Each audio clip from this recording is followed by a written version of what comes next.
प्रधान के लिए होने वाले चुनाव की, जो कि आज होंगे। जिला परिषद मुख्यालय और पंचायत समिति के ऑफिस में मीटिंग होगी, वोटिंग होगी और प्रदेश में 6 जिलों की 78 पंचायत समिति और सभी जिला प्रमुख के वार्ड सदस्यों के रिजल्ट आने के बाद अब सभी की निगाहें जिला प्रमुख और प्रधान के चुनावों पर टिकी हुई हैं। नामांकन का दौर भी लगातार जारी है। इसके लिए न केवल दोनों प्रमुख पार्टियां बल्कि प्रशासन ने भी पूरी तैयारी कर ली।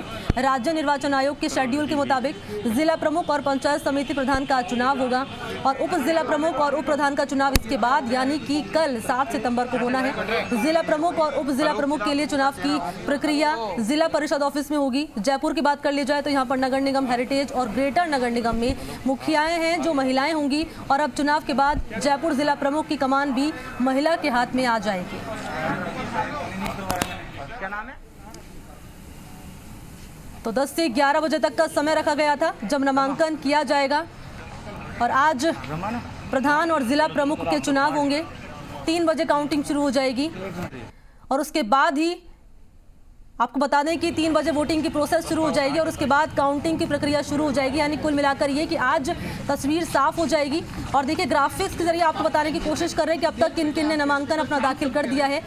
सरोज देवी जिन्होंने अपना नामांकन दाखिल कर दिया है, रमा देवी ने नामांकन अपना दाखिल कर दिया गया है और नामांकन का जो सिलसिला है वो खत्म हो चुका है। 10 से 11 बजे तक का समय रखा गया था जब नामांकन प्रक्रिया की जाएगी। इसके अलावा आपको बता दें कि 11:30 बजे से आगे की जो प्रक्रिया है वो शुरू हो जाएगी। नामांकन पत्रों की जांच की जाएगी। इसके अलावा अगर कोई प्रत्याशी अपना नामांकन वापस लेना चाहता है तो वो भी ले सकता है। चुनाव चिन्हों का आवंटन किया जाएगा और उसके बाद आपको बता दें कि वोटिंग की जो प्रक्रिया है वो शुरू हो जाएगी। तो 6 जिलों के 78 पंचायत समिति में चुनाव है। पंचायत समिति और जिला परिषद के चुनाव है और तमाम जो दावेदार माने जा रहे हैं उन्होंने अपना नामांकन दाखिल कर दिया गया है। किसके नाम पर मुहर लगेगी ये महत्वपूर्ण सवाल बना हुआ है।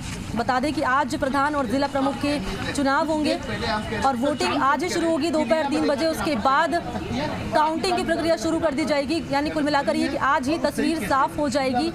हालांकि सियासी गुड़ाभाग के जो दाव पेच है वो भी लगातार जारी है। बीजेपी और कांग्रेस में कौन सा उम्मीदवार, कौन सा दावेदार आगे रहेगा, किसके नाम पर मोहर लगेगी पार्टियों की तरफ से, ये महत्वपूर्ण सवाल बना हुआ है। लेकिन उससे पहले नामांकन दाखिल किया गया है। किस किस ने नामांकन दाखिल किया गया है, किस किस ने नामांकन दाखिल किया, ये तस्वीरें आपको दिखा रहे हैं। कौन कौन पहुंचा नामांकन केंद्रों पर नामांकन दाखिल करने के लिए। उसके बाद जो समय दिया जाएगा वो नामांकन पत्रों को वापस लेने का समय दिया जाएगा। रमा देवी,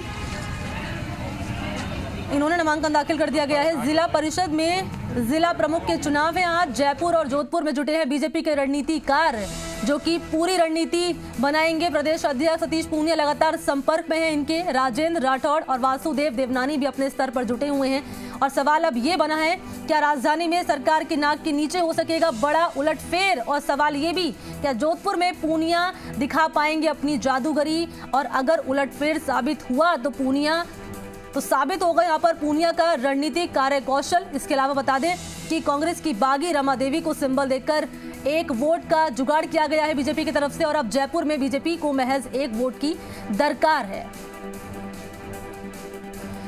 और इसी खबर पर अधिक जानकारी के साथ सहयोगी शशि मोहन इस वक्त मेरे साथ जुड़ चुके हैं फोन लाइन पे। शशि मोहन, देखिए, कांग्रेस की बागी रमा देवी को सिंबल दिया गया है। कुल मिलाकर 1 वोट का जुगाड़ तो बीजेपी ने कर लिया है। आगे क्या कुछ तस्वीर निकलकर सामने आ सकती है, क्या है जानकारी शशि मोहन?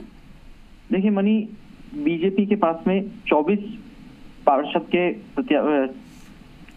पार्षद जीत करके आए हैं और बीजेपी को 2 और वोट चाहिए। इसमें 1 रमा देवी को शामिल करा लिया है। थोड़ी देर पहले बीजेपी के प्रदेश अध्यक्ष सतीश पूनिया और राजेंद्र राठौड़ की अगुवाई में ये फैसला हुआ। उनको दुपट्टा उड़ा करके पार्टी में शामिल कराया गया और अब उनको प्रत्याशी भी बना दिया गया है। ऐसी सूरत में एक प्रत्याशी, 1 वोट और चाहिए पार्षद का।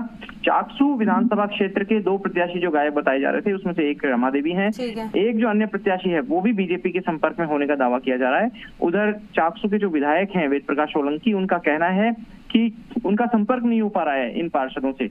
और ऐसी सूरत में सरकार और सत्ताधारी पार्टी के लिए बड़ा झटका हो सकता है। जयपुर में राजधानी में सरकार की नाक के नीचे अगर बीजेपी ये उलटफेर करती है तो ये राजेंद्र राठौड़ और सतीश पूनिया की एक बड़ी राजनीतिक उपलब्धि होगी और रणनीतिक जीत होगी। इसी तरह जोधपुर में भी बीजेपी उलटफेर की कोशिशों में जुटी हुई है।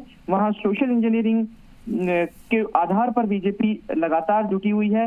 बीजेपी की कोशिश इस बात की होगी कि कांग्रेस के कदम के बाद में फैसला लिया जाए। बहरहाल अभी नामांकन दाखिल करने का समय खत्म हो चुका है और हम थोड़ी देर में दर्शकों को अपडेट करेंगे।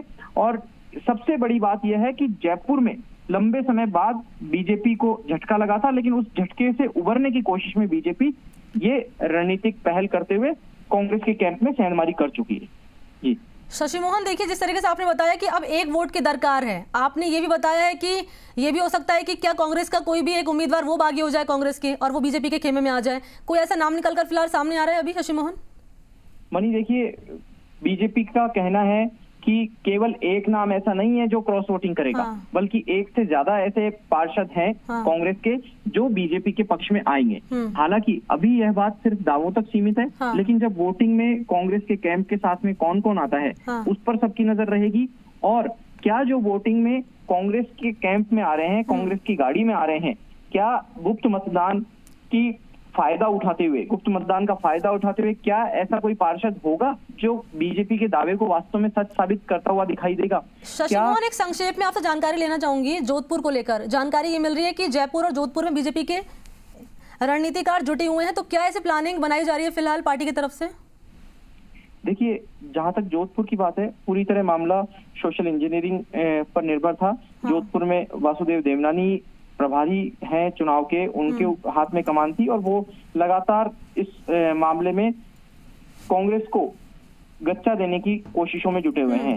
बीजेपी प्रदेश अध्यक्ष सतीश पूनिया से देवनानी का लगातार संपर्क है। पूनिया के नजदीकी लोगों का कहना है कि पूनिया की रणनीति का जादू यहाँ भी दिखाई देगा और जोधपुर में जो जादूगर का घर कहा जाता है उस में बीजेपी सेंधमारी करने की कोशिश में लगातार जुटी हुई है। बहुत बहुत शुक्रिया आपका शशि मोहन, तमाम जानकारी इस खबर पर देने के लिए बहुत शुक्रिया आपका। तो कुल मिलाकर ये कि रणनीतिकार जुटे हुए हैं बीजेपी के, जयपुर और जोधपुर में क्या कुछ रणनीति फिलहाल पार्टी की तरफ